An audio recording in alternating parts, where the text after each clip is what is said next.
আসসালামু আলাইকুম, সবাই কেমন আছেন? আজকে আমি চলে আসলাম ছোট বড় সবার খুব পছন্দের একটা নাস্তার রেসিপি নিয়ে। আর বিশেষ করে বাচ্চাদের তো খুবই পছন্দ। আমার আজকের রেসিপি চিকেন বল। একদমই ঘরোয়া পদ্ধতিতে অল্প মশলায় চিকেন বলগুলো তৈরি করে দেখাবো। আশা করছি আপনাদের সবার অনেক ভালো লাগবে। আজকের এই চিকেন বলগুলো তৈরি করার জন্য এখানে আমি নিয়ে নিয়েছি ব্রয়লার চিকেনের হাড় ছাড়া বুকের মাংস। এখানে প্রায় 2 কাপ পরিমাণে আছে, আর মাংসগুলো ছোট ছোট করে কেটে নিয়েছি। এইবার মাংসগুলোকে ব্লেন্ড করে কিমা করে নেব। তবে আপনাদের কাছে যদি ব্লেন্ডার না থাকে তাহলে শিলপাটাও কিন্তু পিষিয়ে নিতে পারবেন। ব্লেন্ডারে করলে একদম ঝটপট ভাবে হয়ে যায়। এই তো আমি মাংসগুলোকে ব্লেন্ড করে নিয়েছি। মাংসগুলা ব্লেন্ড করার সময় কোনো প্রকার পানি দেওয়া যাবে না। আর অবশ্য মাংসগুলা ব্লেন্ড করার সময় মাংসগুলোকে ছোট ছোট টুকরো করে দিবেন, তাহলে দেখবেন ঝটপট ভাবে মাংসগুলা সুন্দরভাবে কিমা হয়ে গেছে। এখন চিকেন কিমার সাথে আমি দিয়ে দিব 1 পিস পাউরুটি। পাউরুটিটা আমি ছোট ছোট টুকরো করে নিয়েছি।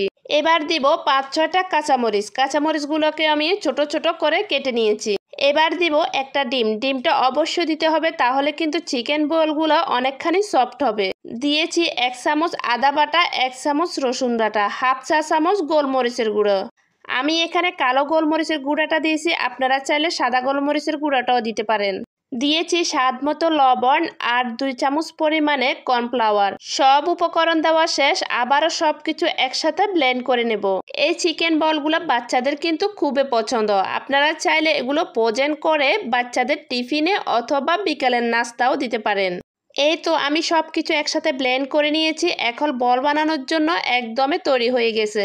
কিমাটা ব্লেন্ড করার পরে যদি আপনাদের কাছে নরম মনে হয় তাহলে কিন্তু আরও কিছুটা পাউরুটি অ্যাড করে দিতে পারেন। আপনাদের বোঝার সুবিধাতে আমি হাত দিয়ে দেখিয়ে দিচ্ছি আমারটা কতটা নরম হয়েছে। এখন আমি চিকেন কিমাটা একটা বলে নিয়ে নেব। এই তো আমি কিমাটা একটা বলে নিয়ে নিয়েছি। এবার চিকেন বলগুলো বানিয়ে নেব। বলগুলো বানিয়ে নেওয়ার জন্য আমি হাতে হালকা তেল মাখিয়ে নিয়েছি। হাতে তেল মাখিয়ে নিলে কিমার মিশ্রণটা হাতে লেগে যাবে না। এবার কিছুটা কিমার মিশ্রণ নিয়ে 2 হাতের তালুতে ঘুরিয়ে ঘুরিয়ে একটা বলের মতো করে বানিয়ে নেব। এই শেপটা দেওয়া কিন্তু একদমই সহজ, আমরা যেভাবে লাড্ডু তৈরি করি। এই চিকেন বলগুলো তৈরি করা কিন্তু একদমই সহজ। ঘরে থাকা অল্প কিছু উপকরণ দিয়ে আপনার বাচ্চাদেরকে কিন্তু এই চিকেন বলগুলো খুব সহজে বানিয়ে দিতে পারেন। আপনারা কে কোথা থেকে আমার ভিডিওটি দেখতেছেন আর চিকেন বলের রেসিপিটা আপনাদের কাছে কেমন লাগছে অবশ্যই কমেন্ট করে জানাবেন। একটা লাইক দিয়ে চ্যানেলটা সাবস্ক্রাইব করে পাশে থাকবেন। আমি একইভাবে বাকি সবগুলো বল তৈরি করে নিয়েছি। এই তো আমি সবগুলো বল তৈরি করে নিয়েছি। এবার বলগুলোকে সিদ্ধ করে নেব। আমার 2 কাপ চিকেন দিয়েও কিন্তু অনেকগুলো বল হয়ে গেছে। আপনারা চাইলে চিকেনের পরিমাণটা আরও বাড়িয়ে কমিয়ে দিতে পারেন। এবার বলগুলোকে সিদ্ধ করার পালা। তার জন্য চুলায় একটি প্যান বসিয়ে দিয়েছি। প্যানে পরিমাণ মতো পানি দিয়েছি। পানিগুলো বলক উঠে আসলে তখন আমি একটা একটা করে চিকেন বলগুলো দিয়ে দেব। চিকেন বলগুলো কিন্তু একসঙ্গে অনেকগুলো দেওয়া যাবে, কোনো সমস্যা নেই। আমি একসঙ্গে সবগুলো চিকেন বল দিয়ে দিব। আর অবশ্যই পানিটা ভালো করে গরম করে বা ফুটিয়ে নিয়ে তারপরে বলগুলো দিতে হবে। এখন বলগুলো কিন্তু পানির নিচে পড়ে আছে। যখন এগুলো সফট হতে শুরু করবে তখন কিন্তু এগুলো পানির উপরে বেশি উঠবে।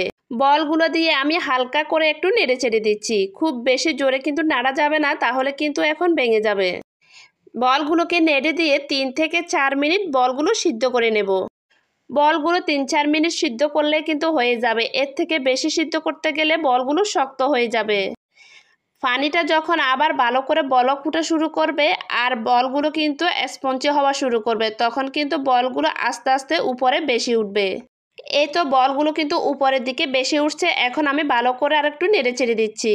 আমার বলগুলো কিন্তু প্রায় সিদ্ধ হয়ে গেছে, আর চুলা রাখবো না। এবার আমি বলগুলো উঠিয়ে নেব। বলগুলো যদি আপনি কাঁচা রয়ে গেছে মনে করে যদি আরও কয়েক মিনিট সিদ্ধ করতে থাকেন তাহলে কিন্তু বলগুলো একদমই শক্ত হয়ে থাকবে, তাহলে কিন্তু খেতে আর ভালো লাগবে না। তাই বলগুলো দেওয়ার পরে যখন পানিতে ভালো করে বলক চলে আসবে আর বলগুলো উপরে বেশি উঠবে তখন কিন্তু বলগুলো নামিয়ে নিতে হবে। এই তো আমি বলগুলো উঠিয়ে নিয়েছি, আর দেখতে পারছেন মাশাআল্লাহ বলগুলো কতটা সুন্দর হয়েছে। একদম পারফেক্টভাবে কিন্তু বলগুলো সিদ্ধ হয়ে গেছে। এই পর্যায়ে বলগুলোকে কিন্তু ডিপ ফ্রিজে ফ্রোজেন করে রাখতে পারেন 1 মাসের উপরে। এবার আমি চিকেন বলগুলো ভেজে নেব।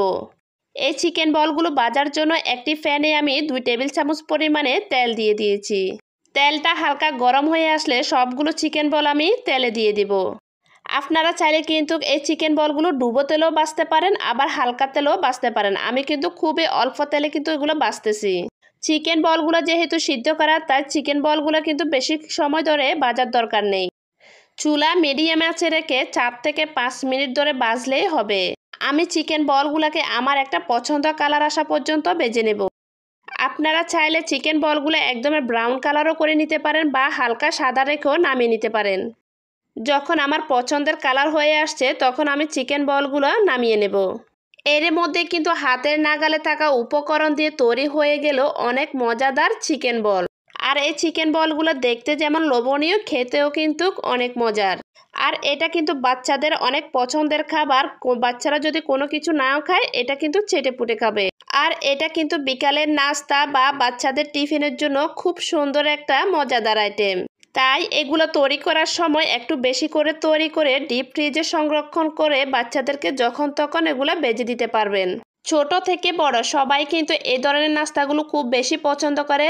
আর যদি ডিপ ফ্রিজে সংরক্ষণ করা থাকে তাহলে কিন্তু কোনো টেনশনই থাকে না। আশা করছি আমার এই সহজ রেসিপিটা আপনাদের কাছে অনেক বেশি ভালো লাগছে। আর যদি ভালো লেগে থাকে তাহলে লাইক, কমেন্ট, শেয়ার করে পাশে থাকবেন। আর অবশ্যই চ্যানেলটা সাবস্ক্রাইব করে দেবেন যাতে পরবর্তী ভিডিও ছাড়ার সাথে সাথে আপনার কাছে নোটিফিকেশন পৌঁছে যায়। তাহলে আজকে এ পর্যন্ত, সবাই ভালো থাকবেন, সুস্থ থাকবেন। আল্লাহ হাফেজ।